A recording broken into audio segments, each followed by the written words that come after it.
Alright guys, let's just do a quick video this morning. So my boy picked up a brand new 2024 Subaru Legacy, and we are a Subaru family. We have been. I've had Subarus for years. Let's take a quick look. So for this year they did restyle it, and we'll do some more videos on it here shortly, but they did a small redesign on somehow the lighting is. They changed the colors of the wheels. The real part change was the front fascia. They made it way more like, kind of like the Legacies of my favorite were back in the 11s and 12s and the GTs and stuff. Really nice front end, really sporty. So let's get in and talk about why Subaru. Now this is the limited trim. So in the limited trim, you get a lot of really good swag. Standard on all Subarus is their standard eyesight safety tech, which they did upgrade from the 21. They changed how some of the cameras work and everything like that. They use cameras versus like sonar. Now being the limited, not the XT, you do get the standard 2.5 liter flat 4 boxer engine, auto high beams, auto everything, memory seats, perforated leather. You do get the 12-inch everything up here where you can kind of swap out your gauges. So I'm not gonna change anything in here because this is his brand new ride, and got a lot of great charge ports. The seats are phenomenal when it comes to comfort. And I've had an Outback similar to this, like I said, a 21.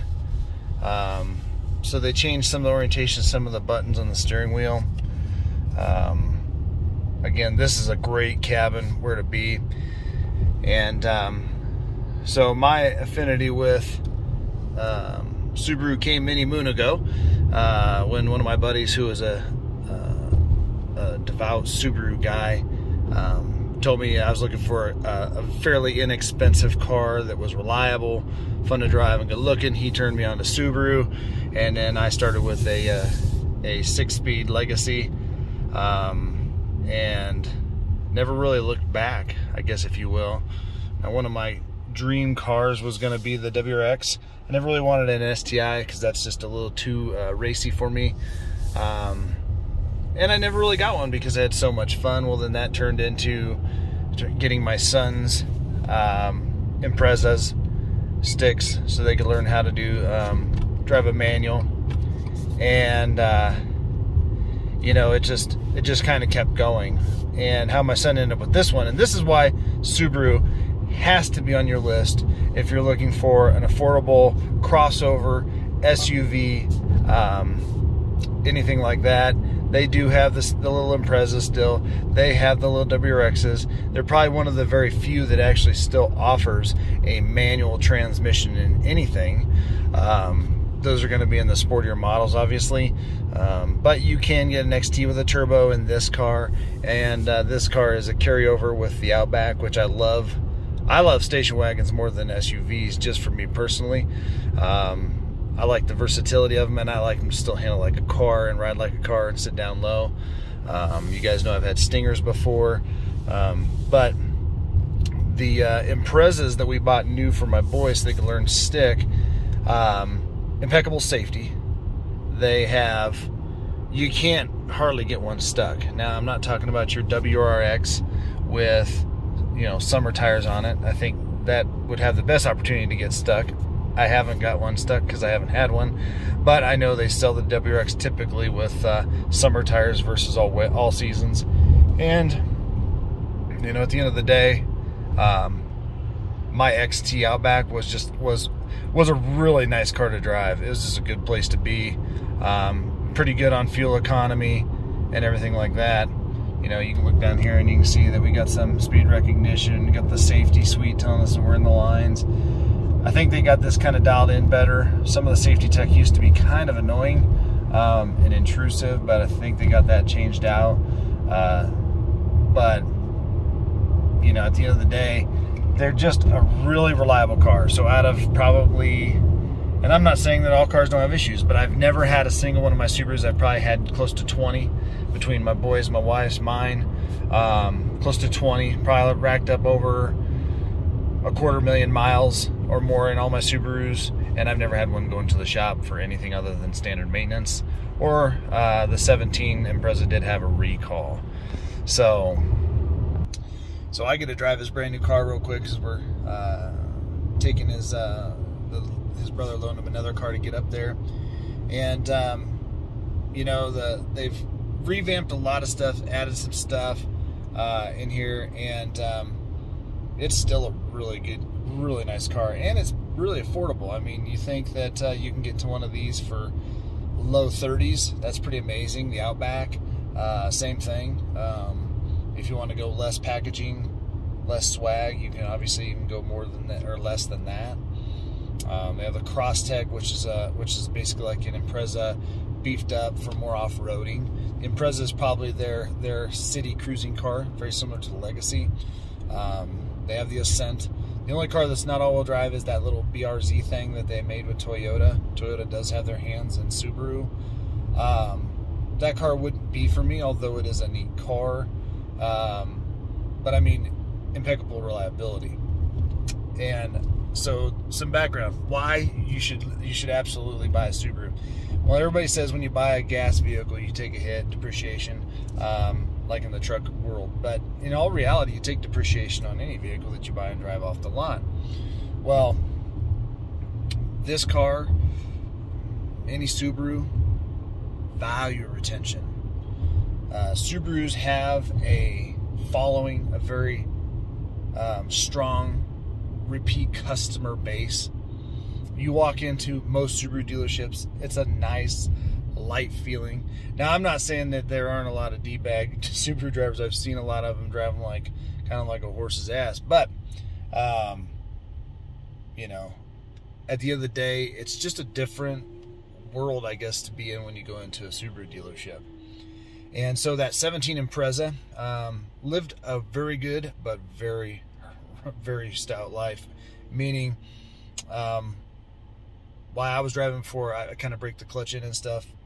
It got ran over in a parking lot by a semi-trailer. Somebody from Creek Carriers drove over it in the middle of the night, crushed the whole back end. We thought it was going to be total. They didn't. They fixed it. It was like $12,000 worth of damage. And a few years later, a lady sideswipes my boy when he's driving it, tears off the front end. They fix it. And then we come in the hail. So I have never in my life lost money on a Subaru. Now, granted, if you're going to carry your taxes into it, there's some negative equity automatically. If you're going to buy extended warranties and you trade later, you're going to have some negative equity. But bang for buck, we bought that car new in 17 for $23,300. After all of those accidents and stuff, the insurance, after they totaled it for the hail, gave us $19,500. I mean, you can't beat it. I have never experienced the resale value. Subarus have excellent resale value. They retain their value really well. You know, and again, having a stick shift, now that those are being phased out, you can obviously tell that they're hard to come by. And the Sport package was a great package. My other son has a Sport wagon with the manual transmission in it, and just phenomenal. I mean, these cars, I know what people say, they're not the fastest, or why would you want to, you know, they're just, well, again, it's a Subaru. I mean, you could literally take this Legacy, although you probably wouldn't want to, and you could drive it up a trail. You're not gonna have much ground clearance on this guy, but you could. Subaru's just been fantastic, and they are one of the safest vehicles out there. A lot of them have came a long way, but Subaru's been 5-star for decades. And if I remember right, the Subarus are made in Indiana. So thank you to all the hardworking folks out there. I think the only only vehicle that's not made in the States by Subaru is the Impreza, if I remember right, because when we special ordered the 21, it came on a ship. So maybe the WRX isn't made here too, I don't remember, but just a really good thing. If you bought a Subaru for anything, safety, reliability, and everything like that, the cherry on top is really the resale. They hold their value extremely well. And as long as you do maintenance, most of the newer ones now don't even have timing belts. They have timing change, so there's not as much maintenance. But I mean, everything in this cabin is soft touch. It feels good where it's at. Even the more basic ones with cloth, they do really well. So, and again, this system keeps getting better and better and better. Subaru is kind of like one of those manufacturers that doesn't go way outside the box when they come to thinking. Their consumers, if they don't like it, they'll keep tweaking this instead of trying to change it and make something new or do it like that. Subaru's really good about that. And a few years ago, they had the Tribeca. That didn't do too well. They came out with the Ascent. The Ascent has had its growing pains, but if you need a full 7-passenger vehicle, that does the job for that. If you're just wanting a nice sedan, the Impreza is an excellent price point vehicle, starting in the low 20s. Then you step into the Legacy for the high 20s in the base model. Again, base model is going to come with all of the safety suite stuff. It won't come with leather, obviously, or heated seats, but it does come with everything that you would want safety-wise. Then you can kind of jump in for the base model too. You can jump into an Outback, and then from there it goes to the Ascent. Forester's right in there in the 30s. The Forester is more of like a big boxier SUV. That's really not my style either. I do like the Ascent because the Ascent kind of drives like a car, but it is a bigger vehicle, and that's where really for me it's the Legacy. It always was the Legacy because you have tons of leg room. 6'2", I can sit, you know, set the seat for me. I can set it, and I can sit behind me. Huge trunk.